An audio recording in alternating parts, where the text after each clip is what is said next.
مساء الخير يا جماعة. حبيت أقول لكم إن أحمد أبو زيد الحمد لله أفرجوا عنه النهاردة، وإن شاء الله هنشوفه تاني على قناة دروس أونلاين بإذن الله. نشوفه على خير. وأنا بقالي فترة تقريبا ما صورتش فيديوهات بسبب القبض على احمد ابو زيد. من وقتها تقريبا ما قعدتش قدام الكاميرا وصورت فيديوهات، لان احمد ابو زيد بالنسبه لي مش مجرد صانع محتوى. احمد ابو زيد شخص بيقدم قيمه مقابل وقت اللي انت بتقعد تتفرج عليه فيه. هو والدحيح الاتنين بيقعدوا يقدموا محتوى يستاهل ان انت تقعد تتفرج عليه. اللي ضايقني الفتره اللي فاتت كمان، غير ان احمد ابو زيد اتحبس، ضايقني ان انا لقيت ناس كتير بتهاجمه وناس كتير مبسوطه فيه ان هو اتحبس، وناس كتير مبسوطه ان هو كمان بتقول ان هو اعترف على نفسه ان الفلوس بتاعته. ما هي فلوسه يا باشا عادي يعني، ما يعترف ان هي بتاعته وهي سرقه يعني. فحقيقي اكتشفت ان انت مهما كنت كويس ومهما كنت بتقدم محتوى حلو على السوشيال ميديا، دايما هتلاقي ناس تنتقدك. تقريبا من ساعه ما بدات ان انا اصنع محتوى على السوشيال ميديا وانا بدات ان انا اتهاجم حرفيا. لقيت في ناس بتكتب لي كومنتات مش كويسه باسلوب مش كويس. فمع ان انت ما بتشتمش في الكومنتات وما بتغلطش ولا بتعمل مثلا اي الفاظ في الفيديو ولا الكلام ده، لان انت برضو بتلاقي ناس بتقل ادبها عليك في الكومنتات. فده شيء متوقع برضو من الناس اللي بتبقى فاكره انها لما بتكتب كومنت انها عملت انجاز في حياتها وان هي كده جامده فرتكه وكده. فنحب نقول لاحمد ابو زيد الحمد لله على السلامه، وبغض النظر عن الناس اللي كانت بتهاجمه الفتره اللي فاتت، وان شاء الله نشوفه دايما من نجاح لنجاح باذن الله. ومش عارف يعني، اتمنى بس الناس تريح نفسها شويه وتفرح لبعض لما حد يبتدي ينجح او يوصل لحاجه. يا ريت تفرحوا له وتدعي ان انت تنجح انت كمان يعني، وتفرح انت كمان زيه، بدل ما انت بتقعد تهري وتنكد في نفسك كده ومتضايق ان فلان بينجح وانت قاعد فاشل. فما تقوم يا صاحبي تنجح انت كمان يعني. هو اللي بينجح ده احسن منك، طالما انت مستكتر النجاح عليه يبقى هو مش احسن منك. قوم انجح انت كمان بس. لكن احمد ابو زيد شخص يستاهل كل حاجه، وانا من رايي كان يستاهل جائزه $1,000,000. هو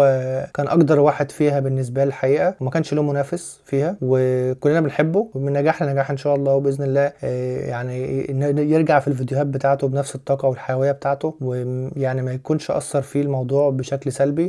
لان احمد مش مجرد صانع محتوى بالنسبه لناس كتير حقيقي. لو دخلت على كل فيديوهاته هتلاقي الناس الفتره اللي فاتت كلها بتدعي له ان ربنا يفك كربه، بغض النظر عن شويه المعاتيه اللي كانوا بيطلعوا يشمتوا فيه. وحقيقي يعني انا يعني عارف بتبقى متضايق ان انت بتلاقي كومنتات سلبيه من ولا حاجه يعني. شخص لا يعني لحد حاجه في الحياه وتلاقيه عمال يعمل كومنتات سلبيه للناس ومقتنع ان هو جامد. انت كده مقتنع ان انت جامد يا اسطى، صح؟ الكومنت ده ريحك يعني. فانا من رايي بشوف ان الكومنتات للفاشلين حقيقي، كومنتات للفاشلين. والتعليقات خصوصا لو انت مش حاطط صورتك ومش حاطط اسمك على الاكونت بتاعك، فانت ولا حاجه، انت شخص نكره على السوشيال ميديا مالكش لازمه. فطالما مش قادر تواجه فادعي براحتك يا اسطى، واغلط براحتك، واشتم براحتك، وقل مننا براحتك عادي. الفيديوهات اللي احنا بنعملها مش بنعملها موجهه لشخص معين. احنا بنعمل فيديو بنجرب مثلا حاجه او بنجرب منتج او بنجرب حاجه معينه، فالحاجه تعجبك او ما تعجبكش دي مش بتاعتنا اصلا. احنا بنعمل حاجه عن تجربه. يعني انا مثلا لما بجرب موبايل او بجرب سماعه او بجرب ساعه او بجرب اي حاجه، ببقى بقول تجربتي، تعجبك او ما تعجبكش دي مش بتاعتي، ده شيء ما يخصنيش. نفس الكلام بالنسبه لاحمد ابو زيد، هو بيقدم محتوى علمي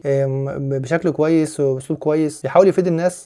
فدايما تلاقي برضو كومنتات غريبه كده يعني. في مره لقيت واحد بيقول له عايزينك تحفظ القران وتسمعه لنا او تعلمه لنا. يعني كل الشيوخ اللي موجودين على الساحه ماتوا او يعني قادوا نحبهم، ومستنيين احمد ابو زيد هو اللي يحفظ القران ويجي يشرحه لك في الفيديوهات. حقيقي بتلاقي عبث كده في المحتوى. جيت برضو يعني انا لما مثلا بعمل فيديوهات تكنولوجيا بقالي فتره، القناه بتاعتي ما جابتش مشتركين كتير يعني، حتى الان لسه ما جبتش 2000 مشترك. في حاله ان انا عملت قناه رياكت، وعايز اقول لك ان انا في اقل من شهرين دخل في 3000 مشترك الحمد لله.